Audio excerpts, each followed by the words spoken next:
Doctor care homeopathy అన్ని బ్రాంచ్ల్లో free consultation మరియు 25% అన్ని మందులపైన గొప్ప డిస్కౌంట్. ప్రస్తుత రాజకీయాలపై మనతో మాట్లాడడానికి జేడీ లక్ష్మీనారాయణ ఉన్నారు. సార్తో మాట్లాడదాం, మరిన్ని విషయాలు తెలుసుకుందాం.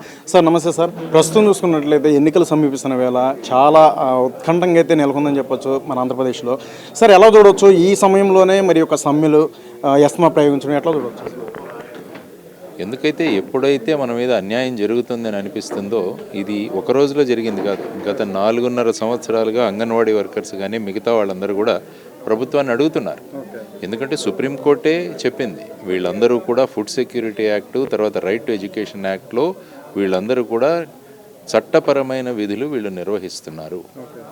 వీళ్ళకిచ్చే జీతాలు చూసుకుంటే చాలా తక్కువగా ఉన్నాయి, వీళ్ళ పని చూసుకుంటే చాలా ఎక్కువగా ఉంటుంది. దీనికి తోడు వీళ్ళ మీద నమ్మకం లేక 4 యాప్స్, తర్వాత వచ్చేసి బుక్స్, ఇవన్నీ కూడా పెట్టి వీళ్ళ సమయం ఎలా ప్రభుత్వం వేస్ట్ చేస్తుందని వాళ్ళు చెప్తున్నారు. వాళ్ళు అడుగుతున్నది ఏంటి? మినిమం మాకు జీతాలు పెంచండి, గ్రాట్యుటీ మాకు ఇవ్వండి, తర్వాత మినీ వర్కర్స్ ఎవరైతే ఉన్నారో వాళ్ళన్నింటినీ కూడా మేజర్ సెంటర్స్గా మీరు తయారు చేయండి, తర్వాత లీవ్ ఇవ్వండి, మెడికల్తో కూడిన లీవ్ ఇవ్వండి. ఇవన్నీ కూడా వాళ్ళు అడుగుతున్న డిమాండ్స్ ఏవైతే ఉన్నాయో అవన్నీ కూడా కరెక్ట్ అయిన డిమాండ్స్.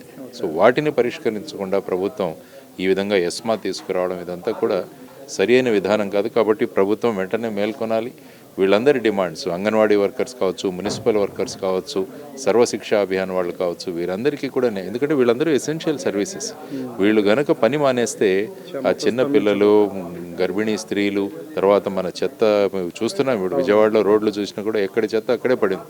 కాబట్టి ఇది ప్రజల ఆరోగ్యాన్ని కూడా దెబ్బతీస్తుంది. కాబట్టి వెంటనే ప్రభుత్వం స్పందించాలి.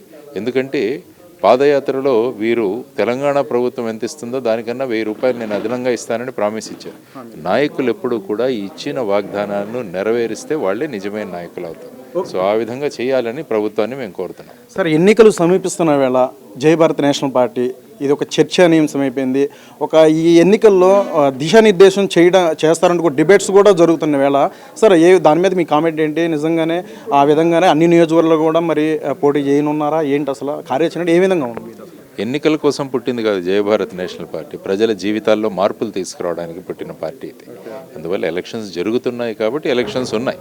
కాబట్టి ఎలక్షన్లో ఇది ప్రజాస్వామ్య ప్రక్రియలో ఎలక్షన్లో భాగస్వామ్యం చేయడం అన్నది రాజకీయ పార్టీల యొక్క పాత్ర. ఆ పాత్రను కూడా జై భారత్ నేషనల్ పార్టీ నిర్వహిస్తుంది. ఖచ్చితంగా మీరు అన్నట్టు మా క్యాండిడేట్లు కూడా చాలామంది వస్తున్నారు మా దగ్గరికి. వారి ఎలక్షన్లో అంటే ఆర్థిక బలం కూడా చాలా వరకే ఉండాలి కదా సార్, అది ఏ విధంగా నెక్కగలను? ఇప్పటికే అధికార పార్టీ అలాగే ప్రతిపక్ష పార్టీలు ముఖముడిగా మరి వస్తున్నాయి ఇక్కడ అధికార పార్టీని గద్దె దించడానికి. ఈ సమయంలో మీరు పార్టీ పెట్టడం, మీరు మరి ప్రజల్లోకి వెళ్ళడం, ఇవన్నీ కూడా చూస్తుంటే మరి ప్రజలు ఎంతవరకు విశ్వసించి మిమ్మల్ని ఎన్నుకునే అవకాశం ఉంది? పర్వాలేదు. మోసం చేయాలంటే డబ్బులు కావాలి, బూటకప్ మాటలు చెప్పాలంటే డబ్బులు కావాలి. ప్రజలకు వాళ్ళ చైతన్యం గురించి చెప్పడానికి డబ్బులు అవసరం లేదు. కాబట్టి ప్రజల ఓటు యొక్క విలువ ఏంటో మేము చైతన్యం తీసుకురావడానికి పుట్టింది జై భారత్ పార్టీ. కాబట్టి మాకు డబ్బులు అవసరం లేదు. చైతన్యవంతమైన ఓటర్లు తయారు చేస్తే, చైతన్యవంతమైన ఓటర్ ఒక ఓటు వేసినా జై భారత్ పార్టీకి అది మా విజయమే అనుకుంటాం. సార్, ఇప్పటికే ఇన్ఛార్జీలు ఒక మార్పిడి వైసీపీలో చూసుకున్నట్లయితే చాలా గందరగోళ సిచ్యువేషన్ ఉంది. వివిధ పార్టీలోకి వెళ్తున్నారు, మీ పార్టీలోకి వస్తున్నట్లు కూడా మరి ఏమన్నా మరి సంప్రదింపులు ఏమన్నా ఉందా? మీరేమన్నా చేశారు? మేము ఎవరిని సంప్రదించాం. మా దగ్గరికి వచ్చేవాళ్ళంతా కూడా వాళ్ళే వాలంటరీగా వస్తున్నారు. చాలామంది మన యువతరం చాలామంది వస్తున్నారు. మేము మార్పు తీసుకొస్తాం, మేము జై భారత్ పార్టీ ఆశయాలను ముందుకు తీసుకుందాం, వాళ్ళందరికీ కూడా స్వాగతం చెప్పాను. ఎన్నికల కోసం పుట్టిన పార్టీ కాదు ఇది. ప్రజా జీవితాల్లో ఆమూలాగ్రమైన మార్పు తీసుకొచ్చి వాళ్ళ జీవితాలు మార్చొచ్చి వాళ్ళ ఓటింగ్ అధికారం ఎంత గొప్పదో అని తెలియజేయడానికి వచ్చింది. కాబట్టి ఈ ప్రక్రియలో మేము ఉంటాం. సార్, అధికారమే లక్ష్యంగా ఎక్కువ ఇన్ఛార్జీలు మార్పిడి అనేది జరుగుతుంది. ఇది రాజకీయం చూసుకున్నట్లయితే ఎట్లా చూస్తారు? మీ కామెంట్ ఏంటి? నిజంగానే ఒక ఇన్ఛార్జీలు మార్చిన వెంటనే అక్కడ ఆ స్థితిగతులన్నీ కూడా మారి ఓట్లు వేసే అవకాశం ఉంటుందనుకుంటున్నారా? ఒక అధికార పార్టీ ఏదైతే ఆలోచిస్తుందో ఇదన్నీ కూడా మీ పాయింట్ ఆఫ్ లో చూసుకున్నట్లయితే ఎంతవరకు ఆమోదయోగ్యం అనుకోవచ్చు? అధికారం ఎన్నికల్లో ఏ విధంగా అడుగులు వేస్తుంది? మీ కామెంట్ ఏంటి? జై భారత్ నేషనల్ పార్టీ ఏం చెబుతోందంటే అధికార పక్షానికి ఎలక్షన్లో క్యాంపెయిన్ చేసి అధికారం కూడా ఇవ్వకూడదంట. 5 సంవత్సరాలు మీకు అధికారం ఇచ్చింది ప్రజలు. మరి 5 సంవత్సరాల్లో మీరు చేసిన కార్యం ఏదైతే ఉందో అదే మీ క్యాంపెయినింగ్ అవ్వాలి. మళ్ళా ఇన్ఛార్జీలను మార్చడం, మళ్ళా మేనిఫెస్టోలు తయారు చేయడం, ఇవన్నీ ఎందుకు? కాబట్టి అధికార పక్షానికి ఎలక్షన్లో క్యాంపెయిన్ చేసే అధికారం ఇవ్వకూడదని ఎలక్షన్ కమిషన్ నిర్ణయించాలని మేము ఒక సూచన కూడా ఇచ్చాం వాళ్ళకి. ఓకే, ఇక్కడ జనసేన అలాగే టీడీపీ రెండు పొత్తుల్లో భాగంగా అధికార పార్టీని దించడానికి ముందుకు వస్తున్నారు కదా, ఎలా చూడవచ్చు? నిజంగానే ఇద్దరు పొత్తుల్లో భాగంగా ఈసారి చూస్తారా, ఓట్లు మరి వేస్తారా ఆ రెండింటి పార్టీలకి, ఎట్లా చూడవచ్చు? అందుకనే జై భారత్ నేషనల్ పార్టీ ప్రజలకు ఏం చెబుతుందంటే, ఒక డాక్టర్ మన పేషెంట్ని, ఒక వ్యక్తి ట్రీట్మెంట్కి వెళ్తే వాడిని ఐసీయూలో పెట్టారు. 5 సంవత్సరాల తర్వాత ఈ డాక్టర్ మారిపోయి కొత్తగా వచ్చిన డాక్టర్ ఐసీయూలో ఉన్న పేషెంట్ను వెంటిలేటర్ మీద తీసిపోయాడు. కాబట్టి మీరు ఐసీయూలో పెట్టిన డాక్టర్నే మళ్ళా కోరుకుంటున్నారా, లేకుంటే మొత్తం ఈ పేషెంట్నే హాస్పిటల్ నుంచి బయటికి తీసుకొచ్చే డాక్టర్ని మీరు కోరుకుంటున్నారా? ప్రజలు ఆలోచించారు. పేషెంట్ని హాస్పిటల్ నుంచే బయటికి తీసుకొచ్చే డాక్టరే జై భారత్ నేషనల్ పార్టీ. కాబట్టి ఆ డాక్టర్లు ఉన్నాం మేము అందరం కూడా నిర్ణయించుకోవాలి. చివరి చెప్పండి, మీ కార్యాచరణ ఏ విధంగా ఉంది? ఇంకా రేపు ఎల్లుండి 2 రోజులు కూడా మరి ఎలక్షన్ కమిషన్ ఒక అధికారులు అయితే ఇక్కడ పర్యటించడం, ఎన్నికలు కూడా వచ్చే సందర్భాలు కూడా కనిపిస్తున్నాయి నెక్స్ట్ మంత్ లోపు. ఏ విధంగా మీ కార్యాచరణ ఏ విధంగా ఉంది? ఎలక్షన్ కమిషన్ కలవబోతున్నాం. మేము చేయాల్సిన డిమాండ్స్, ఎలక్షన్ కమిషన్ కోరుకుంటున్నవన్నీ కూడా లెటర్ తయారైంది, రేపు వెళ్ళి వాళ్ళకి ఇవ్వడం జరుగుతుంది.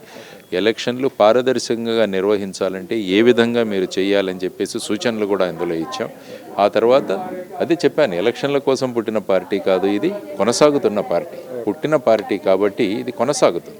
అందువల్ల ప్రజల్లో చైతన్యం తెచ్చే ప్రయత్నాలు చేస్తున్నాం. ముఖ్యంగా ప్రత్యేక హోదా గురించి ప్రజలలో చైతన్యం తీసుకురావడం ప్రథమంగా మేము ఒక టార్గెట్గా పెట్టుకున్నాం. అది పార్టీల రహితంగా అందరం కలిసి చేద్దాం. ఎందుకంటే ప్రత్యేక హోదా రాష్ట్రానికి వచ్చింటే ఈ విధమైన అప్పులు చేసే అవకాశం కూడా ఉండేది కాదు. ప్రత్యేక హోదా తీసుకురావడం వల్ల అన్ని పార్టీలు కూడా ప్రత్యేక హోదా తెస్తామని చెప్పి ప్రజలను మోసం చేసింది. కాబట్టి ప్రజల యొక్క శక్తిని గుర్తించడానికి జై భారత్ నేషనల్ పార్టీ అన్ని పార్టీలను కలుపుకొని ఎన్నికల ముందే ప్రత్యేక హోదా తెచ్చేటట్టు చేసుకుందామన్న కార్యప్రణాళిక రచిస్తున్నాం. 26 జనవరిలో కూడా ప్రజలందరినీ కూడా ఒక ప్రతిజ్ఞ చేసుకోమని, ఈ విధమైన బ్యాడ్జ్ ఏదైతే ఉందో ప్రత్యేక హోదా ఆంధ్రప్రదేశ్ హక్కు అన్న బ్యాడ్జ్ ధరించండి. అన్ని రాజకీయ పక్షాలు ఎవరైతే మీ దగ్గరికి ఓట్లకు వస్తాయో వాళ్ళని బ్యాడ్జిని ధరించమనండి, ఆ శపథం తీసుకోమనండి అన్నది జై భారత్ నేషనల్ పార్టీ ముందుకు వెళ్ళబోతుంది. రైట్, అది జేడి లక్ష్మీనారాయణ గారు చెప్తున్నారు. జై భారత్ నేషనల్ పార్టీ అనేది ఇది కేవలం ప్రజల కోసం పెట్టడమే జరిగింది.